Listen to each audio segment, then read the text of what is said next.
Hi, this is the iPhone 15 Pro Max and I'll show you how to connect to Wi-Fi this device. So first we should open the settings application and after that tap here to the Wi-Fi section. To activate Wi-Fi or to turn it off, we should use this switcher by this way. So click on the switcher to activate Wi-Fi or to turn it off. Also, we got here the networks list with all of the available networks which you could use. For example, select one from the networks and enter here the password. Then just tap to join, wait a couple of seconds.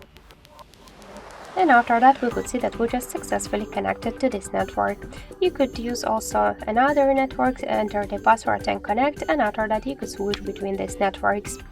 Also we get one more way how we could do that. Just first open the control panel, the control center, and you will find here Wi-Fi icon. So just to activate Wi-Fi or to turn it off, you should click to this icon, and to launch full Wi-Fi settings, hold it for a while and you will see here the list of the networks. And also if you want to launch full settings of Wi-Fi option, tap to Wi-Fi settings and that's it.